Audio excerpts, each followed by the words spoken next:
serial Sandiwara Radio, Babat Tanah Leluhur, Babat Tanah Leluhur.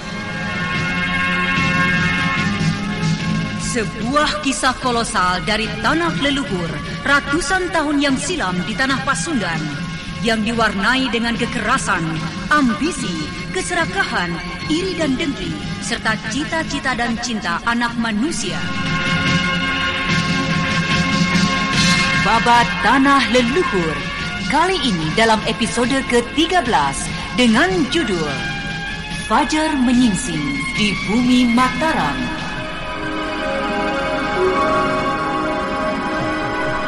Pada kisah yang lalu diceritakan, Raden Purbaya yang baru saja tersadar dari pingsannya bermaksud hendak menjenguk jenazah ayahandanya. Akan tetapi, di muka pintu ia bertemu dengan Cempaka yang tengah dibimbing oleh seorang dayang tua. Bagaimana keadaanmu, adik Purbaya? Kau, Kak Cempaka. Bagaimana keadaanmu? Lepaskan saya, Paman Sedawarna. Saya dapat berjalan sendiri. Baiklah, Raden. Tapi berhati-hatilah. Terima kasih, Paman. Bagaimana keadaanmu, Kak Cempaka? Aku mendapat sedikit luka. Aku baru saja menjenguk jenazah ayahandamu. Kembalilah, Kak Cempaka, beristirahat. Saya akan menjenguk keadaan Kakang Landayan setelah menjenguk jenazah ayahanda.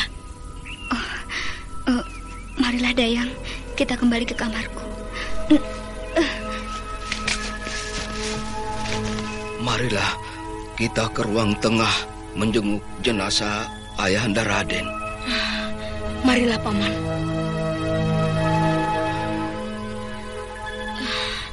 Apakah aku boleh melihat ayahandaku sekali lagi, Paman Sedawarna? Untuk apa, Raden? Tidak ada artinya. Hanya akan menambah duka dan luka di hati saja. Biarkan saja ia terbungkus seperti itu. Kapan Paman Sedawarna berniat mengebumikannya? Pagi tadi kami telah mengadakan rapat yang dihadiri oleh para pejabat istana maupun kerabat istana. Di antaranya adalah ibunda dari calon istri Raden, yaitu Tuan Putri Pudakwangi, pengurus istana Raka Pelumpang, serta Putri Paramita. Dan kami semua mengambil kesimpulan akan mengebumikan Baginda jika sampai esok pagi Raden tidak juga siuman. Apakah Paman sudah memerintahkan para prajurit dan pengawal untuk mencari bagian tubuh dari ayahanda yang hilang? Saya sudah memerintahkan sejak malam peristiwa itu terjadi, Raden. Tapi ampun, Raden, kami semua tidak berhasil menemukannya. Entah iblis dari manakah yang telah berbuat biadab dan menyebar malapetaka di Karangsedana. Aku berjanji, Paman, aku tidak akan naik tahta sebelum berhasil menemukan iblis kejam yang telah membunuh ayahandaku. Raden? Aku akan mencari dan membunuh iblis kejam itu. Lihat itu, Raden. Tuan Putri Cempaka menuju kemari. Agaknya ada sesuatu yang penting. Kak Cempaka.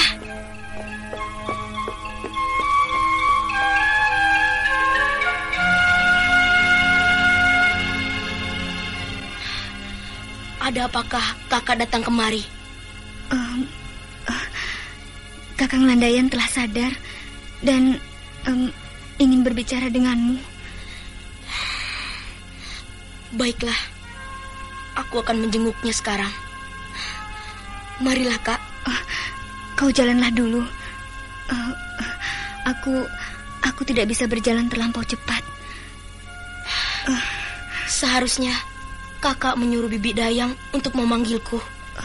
Keadaan kakak kelihatannya cukup parah. Ia khawatir dan takut menemuimu dalam keadaan berduka. Aku Aku mengerti. Karena itu aku meminta ia menemani Kanda Landayan.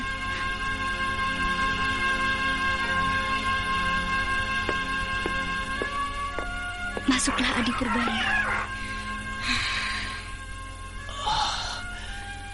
Engkaukah itu, Raden? Masuklah. Masuklah. Ada yang ingin kubicarakan denganmu. Seharusnya Kakang Landayan beristirahat saja. Masih ada waktu untuk kita berbicara. Tidak, Raden. Tidak. Tidak ada waktu lagi untuk menunda-nunda. Ini adalah sesuatu yang penting, yang sebenarnya sudah lama ingin aku sampaikan kepadamu. Kakang tidak seharusnya memaksakan diri. Beristirahatlah. Dinda Cempaka, maukah Dinda membiarkan aku berdua saja dengan Raden Purbaya? Baik. Baiklah, Kanda. Aku menunggu di luar.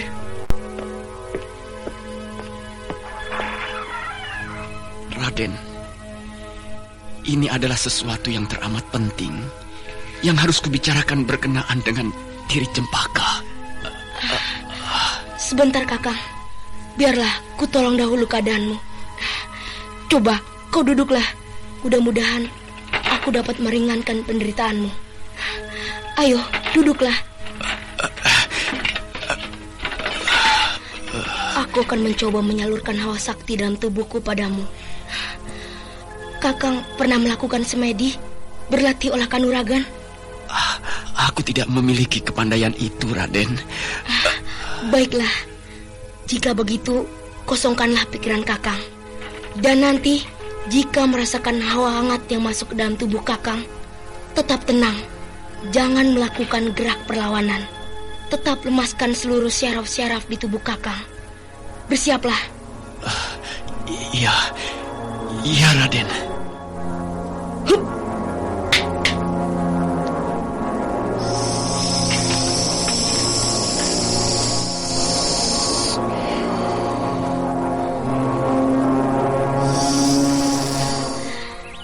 Bagaimana sekarang perasaan Kakang Landayan? Apa sedikit lebih segar? Iya, aku merasakan tubuhku lebih segar, Raden. Terima kasih. Aku akan meninggal, Raden. Mengapa Kakang Landayan berkata seperti itu? Aku mengerti keadaan diriku sendiri, Raden. Aku tidak ingin meninggalkan sesuatu hal yang mengganjal di dalam dadaku. Sesuatu yang harus kusampaikan. Apakah itu, Kakang? Ketahuilah, Raden. Cempaka sangat mencintaimu. Itukah yang Kakang ingin bicarakan pada saya? Dan sampai saat ini, Cempaka istriku itu masih suci. Aku belum menyentuhnya seujung rambut pun. Bagaimana bisa begitu? Apakah Kak Cempaka? Tidak, Raden. Cempaka istriku tidak bersalah sedikit pun. Hanya aku yang tidak sanggup, tidak mempunyai keberanian untuk menyentuhnya. Bagaimana bisa begitu, Kakang? Baiklah, aku akan menceritakan ini semua padamu. Memang aku pun merasa sejak dahulu, ini pasti akan kuceritakan padamu satu saat. Tapi saat itu aku tidak mengerti dan tahu kapan saatnya. Sekarang, aku sudah tidak bisa lagi untuk menunda-nundanya. Malam itu, aku masih mengingatnya. Adalah malam ke-11 hari perkawinanku. Saat mana aku mendapat keberanian untuk mencoba menyentuh istriku.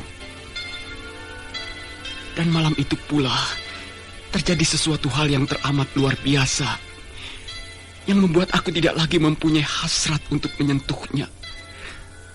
Aku tidak membencinya, tapi justru aku menghormatinya. Dan aku jika diperkenankan oleh kakek Mamangkuraya, ingin menjunjungnya, ingin menyembahnya. Ya, malam itu terjadi sesuatu hal yang teramat luar biasa. Cukup sudah aku bersabar. Malam ini aku harus mendapatkannya. Ia adalah istriku. Ia adalah milikku.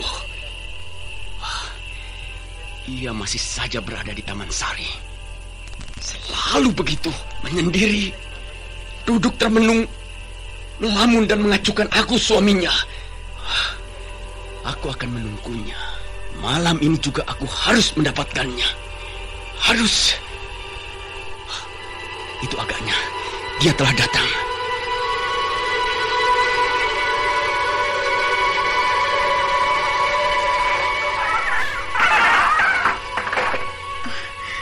Kau belum tidur, Kanda Landayan? Iya, aku menunggumu, Dinda. Menungguku? Adakah sesuatu yang ingin Kanda sampaikan? Sebenarnya apa yang kau kehendaki, Dinda Cempaka? Mengapa hampir setiap saat kau menjauhi diriku? Kau tidak bersikap yang sepantasnya dilakukan oleh seorang istri. Oh, Kanda, sudahlah. Jangan bicarakan hal itu lagi. Jangan tanyakan hal itu lagi. Apakah kau menyesalkan perkawinan ini? Apakah kau tidak bisa belajar untuk mencintai aku, suamimu? Oh, sudahlah, Kanda Landayan. Kau mau kemana, Cempaka? Tidur? Setelah lelah bermenung seorang diri dan meninggalkan diriku? Maafkan aku, Kanda Landayan. Memang aku tidak sepantasnya untuk bersikap seperti ini. Tapi terus terang, aku tidak mengerti, Kanda. Aku tidak mengerti mengapa aku bersikap seperti ini. Maafkan aku, Kanda Landayan. Kau harus berusaha untuk mengerti. Kau adalah istriku. Dinda, kau harus melayaniku, Dinda Cempaka. Malam ini, aku tidak dapat menunggu lebih lama lagi. Dinda Cempaka, terlalu lama kau membiarkan aku. Ayolah, Dinda Cempaka.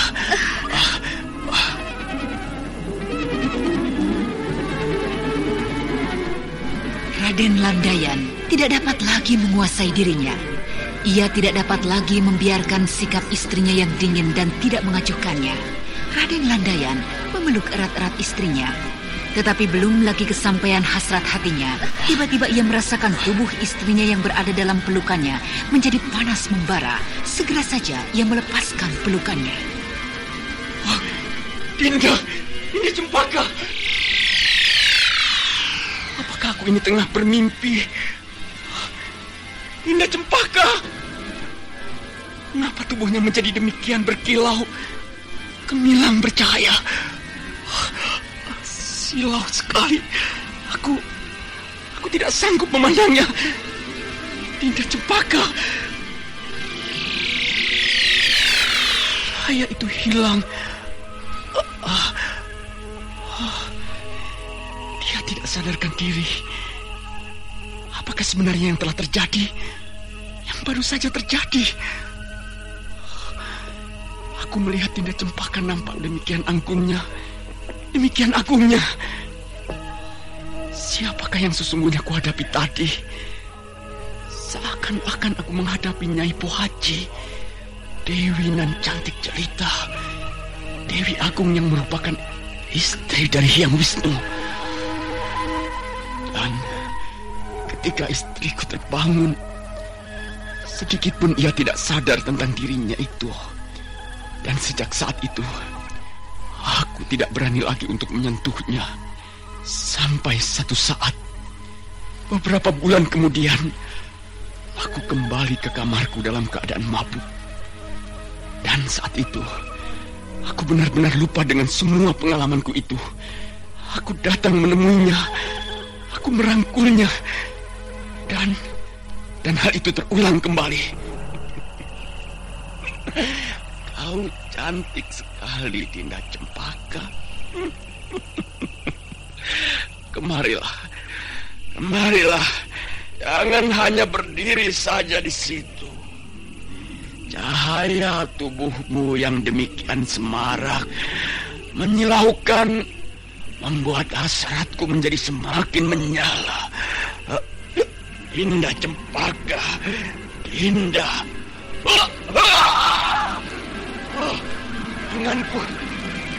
Tanganku terbakar melepuh dan menghitam seperti ini. Iblis! Iblis!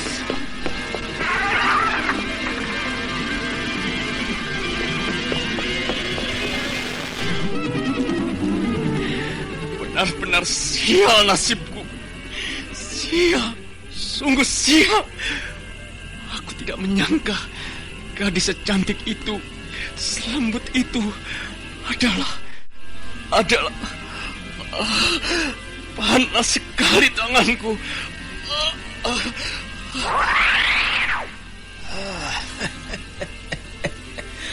Ada apa? Kau menangis dan mengerang seperti seorang bocah cengeng anak muda.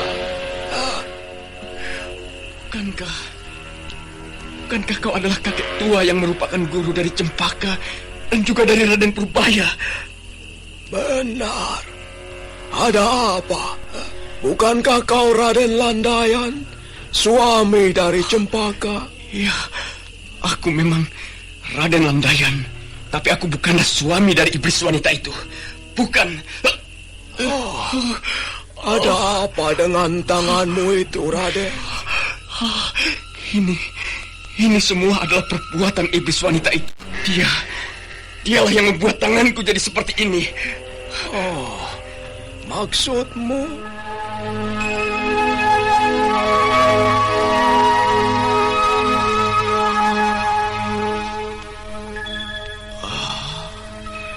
Aku kemudian menceritakan segalanya tentang istriku. Segalanya, Raden. Dan setelah mendengar ceritaku tersebut,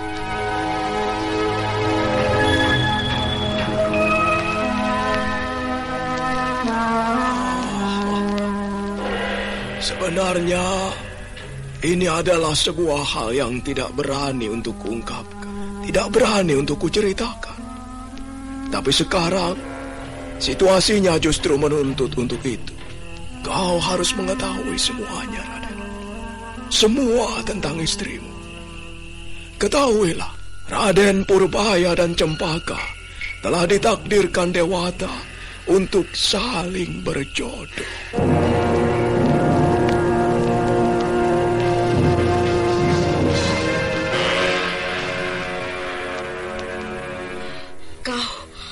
Kau hanya mengada-ada. Kau berdusta, Kakang Landayan. Kakek tidak pernah bercerita apapun tentang hal itu. Kau dusta. Aku tidak berdusta. Umurku hanya tinggal beberapa saat. Tidak ada artinya aku berdusta denganmu. Tapi kakek tidak pernah bercerita apapun tentang hal itu. Tentang jodohku dengan Cempaka. Tidak mungkin. Aku kemudian mendapat tahu lebih banyak lagi tentang diri kalian, diri Cempaka, dan juga engkau, Raden. Menurut kakek itu, kalian berdua adalah calon manusia utama, dan kalian berdua adalah calon manusia agung yang Wisnu ada dalam dirimu, Raden. Dan Nyai Pohaci ada dalam diri Cempaka. Kalian berdua adalah pasangan agung, pasangan suci. Sekali lagi aku ingatkan, Cempaka masih seorang perawan suci. Aku belum menyentuhnya. Lihatlah ini. Hitam halus telapak tangan kananku adalah peringatan darinya. Peringatan dari Nyai Pohaci bahwa Cempaka adalah sesungguhnya milikmu. Dan Hyang Wisnu yang berada di dalam tubuhmu adalah miliknya. Inikah maksud dari pertanyaan-pertanyaan aneh yang sering dilontarkan kakek padaku dahulu? Pertanyaan-pertanyaan aneh yang berhubungan dengan diriku dan diri Kak Cempaka. Raden, bisakah kau memanggilkan Cempaka? Aku ingin bertemu sebelum aku meninggalkan dunia ini. Baiklah, Kakang Landayan. Tunggulah sebentar. Kak Cempaka! Kakang Landayan memanggilmu.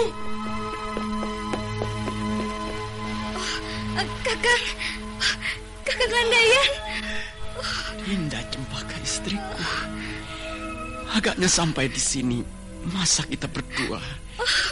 Sampai di sini pertemuan kita. Aku mohon maaf kepadamu jika aku pernah menyakiti ataupun menyinggung perasaanmu. Maafkan aku. Kakang, kuatkanlah hatimu. Kau akan sembuh, Kakang. Tunggulah sebentar. Aku akan memanggil tabib Jangan, istana. tidak usah Cempaka. Jangan kau tinggalkan diriku. Kakang Landayan. Akulah yang seharusnya meminta maaf padamu. Aku telah mengecewakanmu. Maafkan aku, Kakang. Tidak, Cempaka. Aku tidak pernah marah kepadamu. Aku tidak kecewa.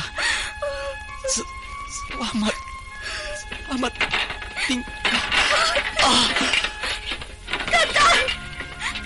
Kakang Landayan.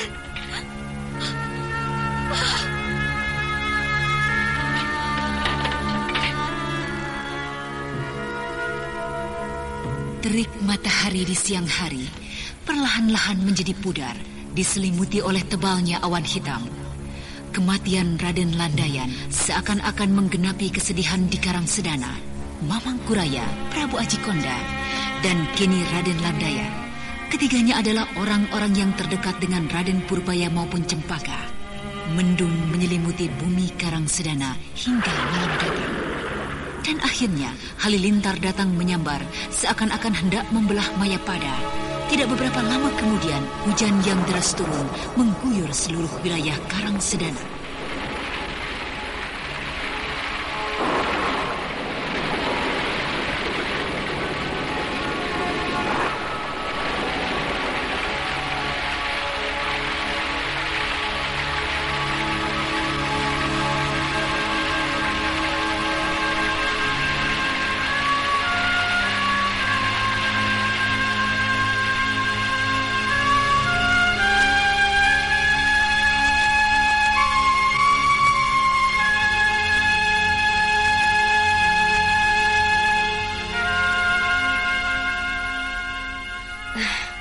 Baru saja Karangsedana mengadakan upacara penguburan.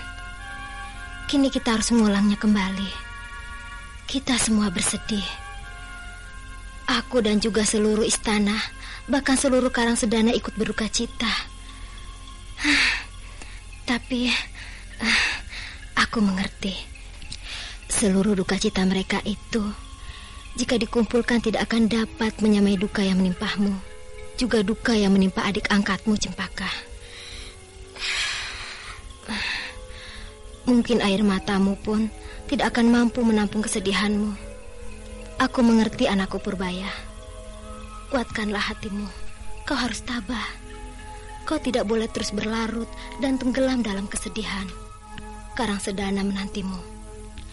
Kau harus tunjukkan kepada ayahandamu yang berada di Nirwana sana bahwa kau sanggup untuk memimpin warisan yang diturunkan di atas pundakmu.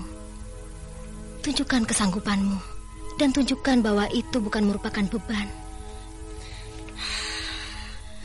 Tidak, Bibi Pudawangi. Tidak.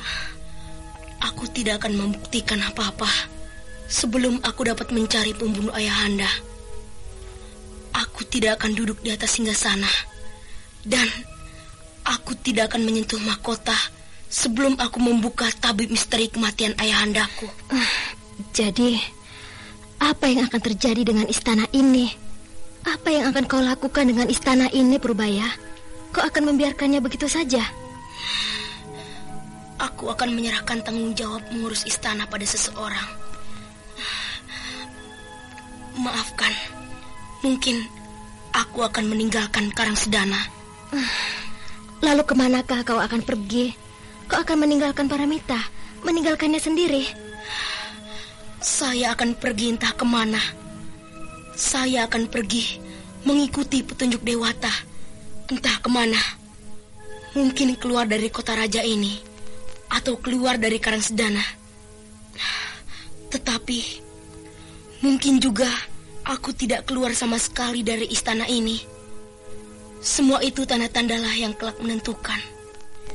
Tanda-tanda yang kelak akan saya cari dan saya dapatkan. Tanda-tanda dari iblis biadab, pembunuh ayahandaku, Kakang Landayan, dan juga kakek Mamangku Raya. Dan jika memang aku berjodoh dengan adik Paramita, tentu segala aral yang melintang tiada jadi penghalang. Bagaimanakah dengan upacara penguburan itu, Bi? Sebentar, Raden. Mungkin itu justru berita tentang upacara penguburan ayahandamu dan Kakang Landayan. Masuklah, pintu tidak dikunci. Ampun Tuanku Purbaya, Tuanku Putri Pedakwangi. Hamba mendapat perintah dari Ki Pati Sedawarna bahwa beliau dan seluruh pejabat istana tengah menunggu kedatangan Tuanku Purbaya. Upacara penguburan akan segera dimulai. Sekali lagi terulang, rakyat Karangsedana berkumpul dalam sebuah upacara duka cita. Dan kali ini pemimpin mereka, junjungan dan sembahan merekalah yang mendapat giliran kembali menghadap Hyang Widi. Dan pada upacara kali ini, air mata penduduk Karangsedana seakan-akan hendak membanjiri bumi Karangsedana yang memang telah menjadi basah oleh derasnya hujan semalam. Tuanku Purbaya. Ada apa kau memanggilku, Bibi Dayang? Tuan Putri Cempaka tidak sadarkan diri. Hamba sudah memanggil tabib istana, tapi ia tidak juga berhasil menyadarkannya. Tuan Putri sempat tersadar sebentar, tapi kemudian merintih kesakitan dan kemudian kembali tidak sadarkan diri. Baiklah. Aku akan melihatnya segera.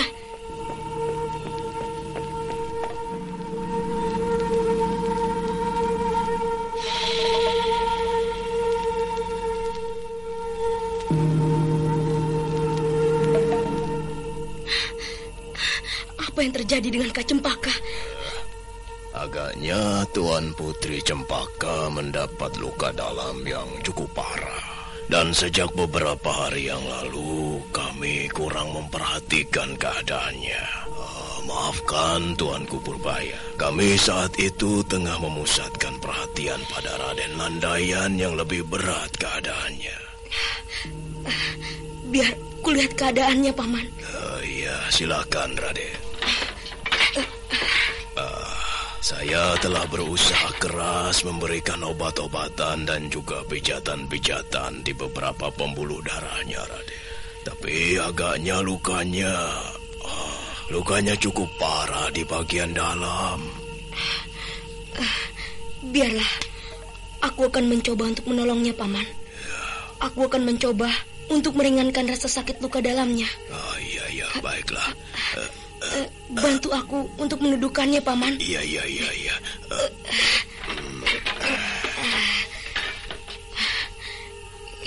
Ya, sudah. Sekarang Paman boleh menyingkir. Aku akan mencoba menyalurkan hawa hangat ke dalam dadanya.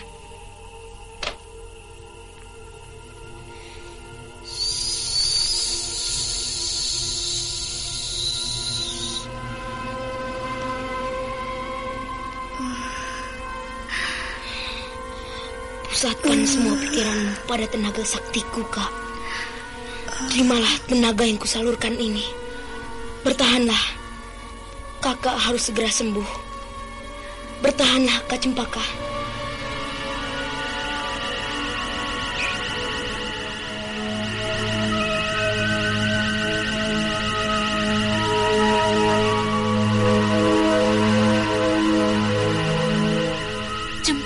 Yang dalam kondisi sangat lemah mencoba untuk memusatkan perhatiannya untuk menerima tenaga sakti yang disalurkan Raden Purbaya. Setelah berjuang sekuat tenaganya, ia berhasil menerima dan kemudian membimbing hawa hangat yang disalurkan Raden Purbaya ke seluruh tubuhnya. Cempaka terus bertahan dan bertahan. Dan setelah beberapa saat, gadis itu kembali terkulai tak sadarkan diri.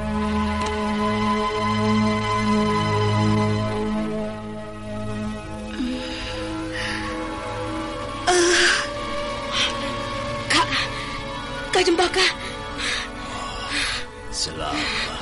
Selamat, Raden. Raden berhasil menolongnya dengan kekuatan sakti Raden. Lihatlah itu. Wajahnya yang semula pucat kini kembali bersemu dengan warna merah. Lihat keningnya. Kini kembali menjadi halus. Tidak berkerut seperti tadi. Agaknya rasa sakitnya sudah banyak berkurang, Raden. Aku harus mengulangi beberapa kali. Baru setelah itu, lukanya tidak lagi mencemaskan. Raden, lihat itu. Tuan Putri Cempaka sadar kembali. Kak Cempaka, Kak, bagaimana keadaanmu? Aku menyusahkanmu saja, adik Purbaya. Seharusnya aku yang merawatmu. Sudahlah, jangan berbicara macam-macam. Paman. Iya, Raden. Apakah ini obat untuk Kak Cempaka? Iya, betul, Raden. Itu adalah obat untuk luka dalam. Obat ini hampir menjadi dingin.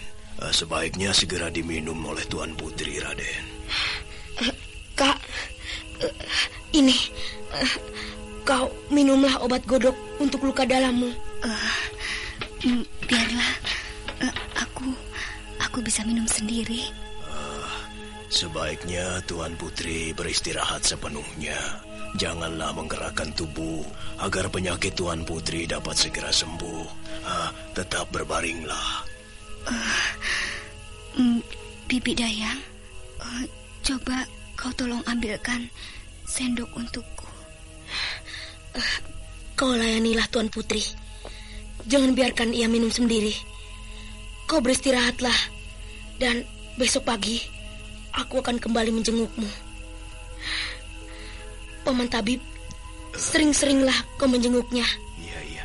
Dan beritahu aku jika Kak Cempaka memerlukan sesuatu. Iya. Akan kami lakukan semua perintah Raden.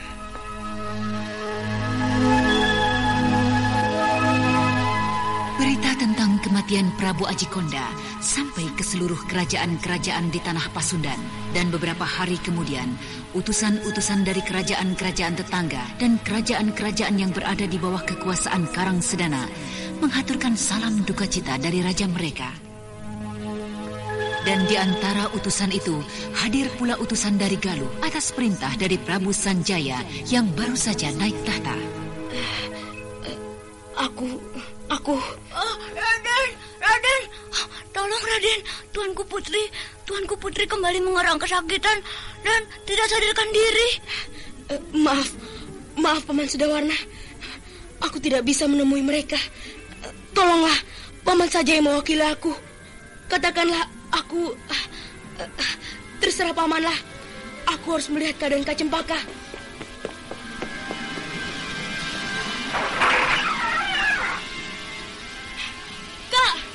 Kak Cempaka!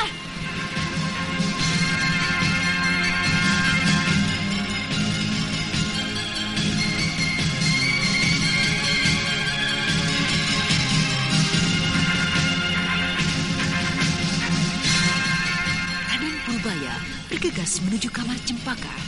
Dan ia tidak mempedulikan lagi utusan-utusan negeri tetangga yang tengah menantinya.